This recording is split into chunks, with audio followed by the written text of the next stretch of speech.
我今天看到一篇《亞洲時報》10月23號的神文，一篇題為“為何印度而非中國將引領 AI 後勞動時代”的文章。人家說啊，這個未來啊是印度的，不是中國，也不是美國。為啥呢？因為咱們中國人呀太勤奮了。哎，你沒聽錯啊，就是因為咱們太能幹了，太愛幹活。所以呢，當這個 AI 來了，這機器人把這個活都幹完了，咱一下子沒事兒幹了，那整個人就懵了呀，陷入精神真空了。用这個大白話來說就是啊，咱就廢了呀。哎，反倒是人家印度啊，天天冥想，追求靈性，探索意識啊，人家早就習慣了無所事事的高級狀態。所以啊，等這個 AI 一普及，人家完美無縫連接，直接得道成仙，引領全人類進入一個叫什麼意義經濟的新時代。我看还是真没憋着啊，這得喝了多少恆河水才能寫出這麼靈性的文章啊？這作者是把 AI 當成許願神燈了嗎？把這個未來想的跟大號的瑜伽墊似的呀。所有人往上面一躺，就開始思考，我是誰呀？我從哪兒來呀？我往哪兒去啊？兄弟，哎，你是不是問了？思考這些問題的前提是你得先吃飽飯啊。咱先說说作者的第一個大前提 ，AI 來了，人類就不用幹活了，進入後勞動時代。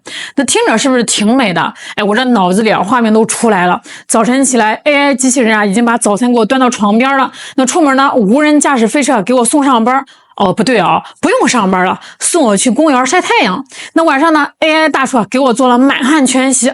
大柱，這個夢啊做的是挺像的啊，但是但凡你回顧一下歷史，就知道這有多不靠譜了。哎，你想想，100-200年前蒸汽機剛出來那會兒啊，美國那些紡織工人是不是也慌了？完了啊，這破鐵疙瘩一天幹的活啊，頂我1個月啊，我要失業了，人類要完蛋了呀。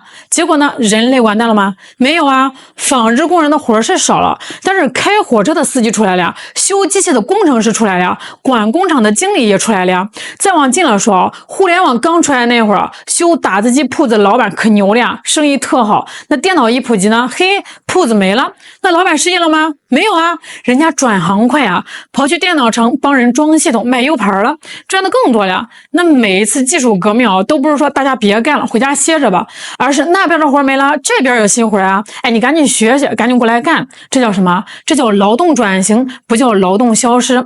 AI 也是一個道理啊，沒錯，它肯定會幹掉一些活啊，比如一些重複性的數據錄入，一些基礎的客服問答，甚至一些流水線上的擰螺絲。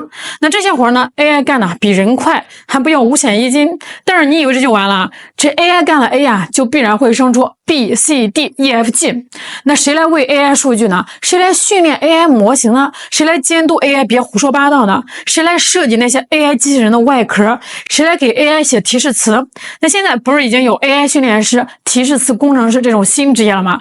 放10年前啊，你說你是幹這個的，人還以為你是寫科幻小說的。所以啊，這個文章作者想的太簡單了，他以為這個 AI 啊是個終點，咱一看就是個工具啊，頂多是個拐點。這就好比是啥呢？照相機發明了，按作者的邏輯啊，這個畫家應該全部都失業了，咔嚓一下呀，比你畫1個月都真。那結果呢？畫家失業了嗎？沒有啊，人家不畫那些一模一樣的肖像畫了，人家開始玩印象派、抽象派了，梵高、畢加索都出來了呀。那畫家反而被解放了，他們不用再追求像不像了，開始追求爽不爽、美不美。哎，我心裡想表達啥了？這 AI 對咱們也是一樣啊，它頂多是讓咱們換個畫法，而不是讓我們別畫了。所以啊，指望這個 AI 來了，咱就全民躺平，啥也不幹，別做夢了啊！未來呢，可能體力活少了，但是腦力活，尤其是創造力和同理心的活啊，會越來越多。咱們砸完了第一個靶子，咱們再來看看第二個，也是最玄乎的一個啊。這個作者說，印度的靈性傳統啊，是他們贏在 AI 時代的秘密武器。他那個邏輯是這樣子的啊，這個 AI 把活全幹了，人類就沒事幹了，人類就開始空虛了，人類需要探索內在宇宙、意識和靈魂了。哎，你看啊，這個活印度熟啊，他們搞這個什麼冥想、瑜伽、宗教搞了幾千年了呀，專業對口啊。所以呢，印度就等於未來文明的精神導師。我真是服了啊！我先聲明啊，我對冥想、對瑜伽沒有任何偏見，挺解壓的，確實不錯。但是呢，你把個人身心健康的玩意兒上升到一個國家核心競爭力的高度啊，這就不是靈性了啊，這是靈異了呀。咱就用最不靈性的大白話來掰扯掰扯。那請問這個冥想，它能讓芯片的制程從7納米提升到3納米嗎？請問練瑜伽能造出更好用的大模型嗎？那再請問，探索內在宇宙能解決数据中心的散热問題嗎？不能啊！這都21世紀了 ，AI 浪潮本質上是啥的競爭？是數據、算力和算法的競爭。那作者說，印度在這方面有優勢，就好比說啊，咱們要比量子計算，美國派出了谷歌，中國派出了清華，印度呢派出了一位薄伽梵歌的講解大師，這不是開玩笑嗎？說句不好聽的啊，你靈性再高，你一個國家連電都保證不了，3天2頭停電，你拿啥去跑 AI 啊？用你那昂貴的數據中心，這服務器一開，電闸啪一下跳了，你跟這個服務器說啊，你要冷靜，要冥想，要心靜自然涼。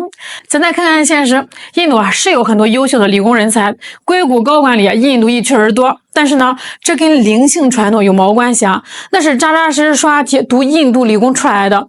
可是印度的根兒上問題還多着呢。教育分層多嚴重啊！頂尖的跟貧民窟的那是2個世界啊！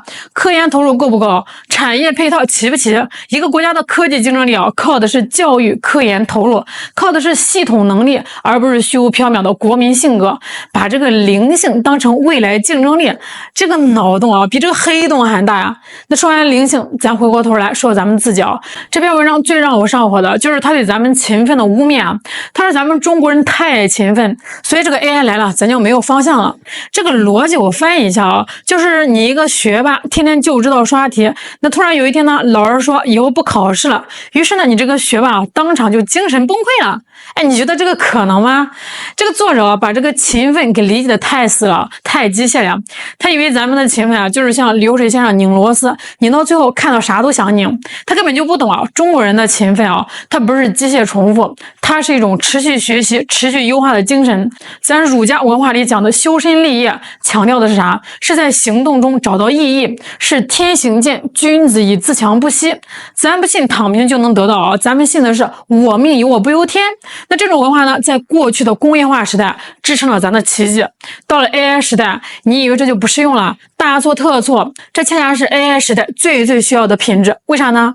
因為 AI 時代變化更快知識迭代更快。今天你剛學会用這個模型，明天它升級了，參數全變了，你咋辦？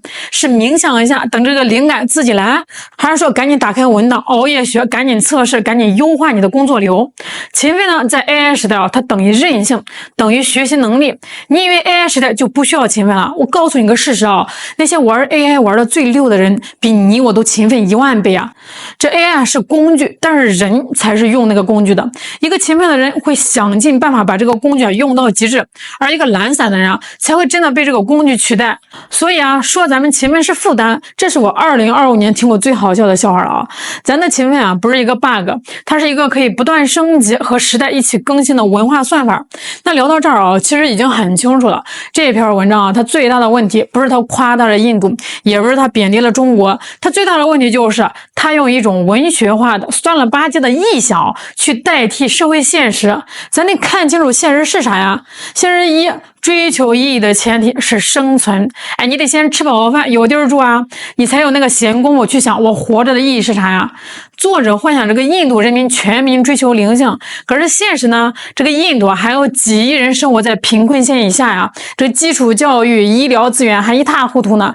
你跟一個正在為下一頓飯發愁的人說，兄弟別愁了 ，AI 快來了，你可以開始追求意義了。你猜他會回你一句啥？他只會覺得你這個人是不是有病啊？那對於這些人來說，最大的意義就是下一頓飯能不能吃飽，孩子能不能上得起學。那现实二 ，AI 带来了可能是更大的差距。AI 不會自動讓世界大同，它很可能會加劇貧富差距。懂 AI 會用 AI 的人效率100倍，賺的是盆滿缽滿。但是不懂 AI 被 AI 取代的人可能連這個湯都喝不上。那這個時代靠什麼來兜底靠冥想嗎？不，靠的是一個國家強大的產業體系和社會保障體系。你得有能力在轉型的陣痛中保證社會的基本穩定，你得有能力提供再教育、再培訓，讓那些掉隊的人能跟上來。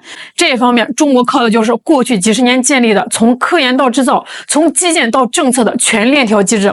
那反觀印度咱不說別的，一個供電都時常成問題的地方怎麼去支撐一個國家全民 AI 化這種系統性的工程？所以沒有物質支撐的所所謂意義精簡，那就是海市蜃樓。AI 也許能讓少數人騰出時間去冥想，但是如果整個社會的地基還在為溫飽掙扎，那所謂的靈性文明不過是蓋在流沙上的豪華酒店罷了。